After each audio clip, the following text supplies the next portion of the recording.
రాజధాని అమరావతి అంటే వేల మంది రైతుల త్యాగమని హోంమంత్రి అనిత అన్నారు. అక్కడి రైతులు 1630 రోజులు ఆందోళనలు చేశారని గుర్తు చేశారు. ఇందులో 270 మంది చనిపోయారన్నారు. న్యాయస్థానం నుంచి దేవస్థానం పేరుతో తిరుపతికి పాదయాత్ర చేశారని పేర్కొన్నారు. గత ప్రభుత్వం రైతుల పాదయాత్ర సమయంలో అడ్డంకులు సృష్టించిందని విమర్శించారు. అమరావతిని వేశ్యల రాజధాని అని హీనంగా మాట్లాడుతున్నారని మండిపడ్డారు. అమరావతిపై బురద జల్లే ప్రయత్నం చేస్తున్నారు. రాజధాని పునర్నిర్మాణానికి ప్రధాని నరేంద్ర మోదీ శంకుస్థాపన చేశారు. సుమారు 77,200 కోట్లతో పనులు జరుగుతున్నాయి.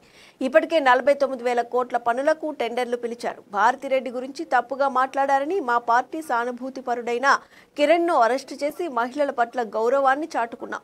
రాష్ట్రం అభివృద్ధి పదంలో వెళ్లడం చూసి అక్కసు వెళ్లగక్కుతున్నారు. ఆంధ్రప్రదేశ్ గౌరవానికి భంగం వాటిల్లేలా సాక్షి ఛానల్లో మాట్లాడారు. అమరావతిపై వ్యాఖ్యలను వైకాపా నేతలు హర్షించకూడదు.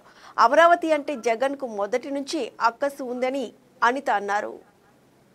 ఆ రోజు నుంచి వాళ్ళ అధికారంలో ఉన్న దగ్గర నుంచి కూడా అమరావతి మీద ఒక అక్కసు వెళ్ళగక్కి ఆ అమరావతి ఈ రోజు మన రాజధాని అని ధైర్యంగా చిన్న పిల్లోడి దగ్గర నుంచి పెద్దవాళ్ళ వరకు చెప్పుకోగలుగుతున్నారంటే కొంతమంది కొన్ని వేల మంది రైతుల తాలూకా త్యాగం అండి. అది సుమారుగా 34,000 ఎకరాలు కావాలి అంటే ఒక పైసా ఆశించకుండా రాష్ట్ర రాజధాని గురించి మా భూములు మేము ఇస్తామని చెప్పి ముందుకొచ్చి కేవలం చంద్రబాబు నాయుడు గారి మీద ఉన్న నమ్మకంతో ఆ రోజు ముందుకొచ్చి అంతమంది రైతులు ఆ రోజు రాజధానికి అందరూ కూడా భూమినిస్తే దాంట్లోని శాసనసభను ఏర్పాటు చేసుకుని 2017లోనే అక్కడి నుంచి మన కార్యకలాపాలని కొనసాగించిన పరిస్థితి మర్చిపోయారా? ఆ రోజు అదే అసెంబ్లీలో చాలా సందర్భాల్లో మీరు కూడా అక్కడి నుంచి మాట్లాడిన సందర్భాలు కూడా మర్చిపోయారా జగన్మోహన్ రెడ్డి గారు?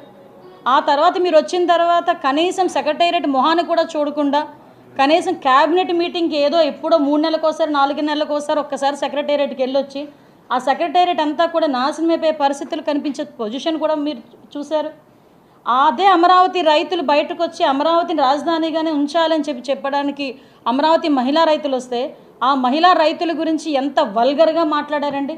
వాళ్ళు కట్టుకున్న చీరల గురించి కూడా తప్పుడుగా మాట్లాడిన సందర్భాలు మర్చిపోయారు అందరూ. ఆ అమరావతి రైతులు అందరూ కూడా సుమారుగా దగ్గర 270 మంది చనిపోయారండి అమరావతి రైతులు.